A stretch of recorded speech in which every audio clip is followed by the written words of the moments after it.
చిత్తూరు జిల్లా Kuppam railway station వద్ద అనుమానాస్పదంగా తిరుగుతున్న ముగ్గురిని అదుపులోకి తీసుకొని విచారించగా కర్ణాటక నుండి తమిళనాడు రాష్ట్రం తిరుపత్తూరుకు అక్రమంగా కారులో మద్యం తరలిస్తున్నట్లు విచారణలో వెల్లడైంది. ఎన్నికల కోడ్ అమల్లో ఉన్న నేపథ్యంలో తనిఖీలు చేస్తుండగా బీసెనత్తం వద్ద కారులో కర్ణాటక మద్యం తరలిస్తున్నట్లు గుర్తించామని గుడిపల్లి పోలీస్ స్టేషన్లో ఏర్పాటు చేసిన మీడియా సమావేశంలో డీఎస్పీ శ్రీనాథ్ తెలియజేశారు. సుమారు 1 లక్ష రూపాయలు విలువ చేసే మద్యంను స్వాధీనం చేసుకుని ముగ్గురిని అరెస్టు చేసినట్లు డీఎస్పీ వివరించారు. కేసులో ప్రతిభ కనబరిచిన పోలీసులను డీఎస్పీ శ్రీనాథ్ అభినందించారు.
Okay sir.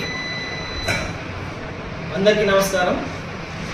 మా చిత్తూరు ఎస్పీ గారి ఆదేశాల మేరకు ఎంసీసీ కూడా వచ్చిన తర్వాత కుప్పం కాన్స్టిట్యూన్సీలో మొత్తము 4 ఎస్ఎస్టీ చెక్ పోస్టులు నిర్వహిస్తున్నాము.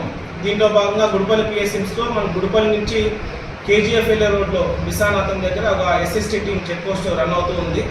మనకు 17వ తారీఖు సాయంత్రం 6:30 సమయంలో చెక్ పోస్ట్లో ఆర్ఐ గారు మరి పోలీస్ సిబ్బంది వాళ్ళు చెక్ పోస్ట్ డ్యూటీస్ చేస్తుండగా ఒక హుండై శాంట్రో కారు వీళ్ళు చూసి అక్కడ పక్కన పెట్టేసి దాంట్లో ఉన్న 2 పారిపోవడం జరిగింది. తర్వాత ఆర్ఐ గారు ఆ వెహికల్ అంతా చెక్ చేయగా దాంట్లో కర్ణాటకకు సంబంధించిన మద్యము మొత్తము 35 బాక్సులకు సంబంధించిన మద్యము వర్త్ 1,06,075 రూపాయలకు సంబంధించింది. ఈ కర్ణాటక మద్యము దొరికింది. వాళ్ళు ఇచ్చిన కంప్లైంట్ మీద మనము గుడిపల్లి ఎస్ఐ గారు క్రైమ్ నంబర్ 41/2024 కింద ఎన్డీపీఎల్ కేసు కట్టడం జరిగింది. దీంట్లో ఎవరైతే పారిపోయారో దాంట్లో పోలీసు వారు ఒక అతన్ని కార్తిక్ అని అనుమానిస్తూ కార్తిక్ అని ఐడెంటిఫై చేయడం జరిగింది. సో దీనికోసం సెపరేట్గా మన కుప్పం రూరల్ సిఐ గారి ఆధ్వర్యంలో ఒక 2 టీమ్స్ రిక్రూట్ చేసి వీరిని ఎట్టి పరిస్థితుల్లో తొందరగా పట్టుకోవాలని చెప్పేసి రెయిన్బోలు టీమ్స్ తిరిగాయన్నమాట. నిన్న మనకు 19వ తారీఖు ఈరోజు 19వ తారీఖు కుప్పం రైల్వే స్టేషన్ దగ్గర 3 మంది అనుమానంగా ఉన్న వాళ్ళని మన గుడిపల్లి ఎస్ఐ గారు సిఐ గారి ఆధ్వర్యంలో వీళ్ళు పట్టుకుంటే అక్కడ కార్తిక్ దొరికాడు. కార్తిక్తో పాటు మరో 2 కూడా వాళ్ళ పేర్లు మురళి అండ్ వెంకటేష్ వీళ్ళ ముగ్గురిని ఇవాళ అరెస్ట్ చూపించడం జరిగింది.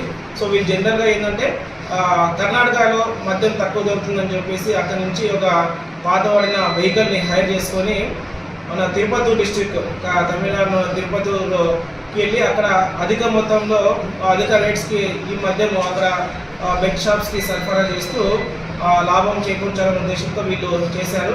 దీంట్లో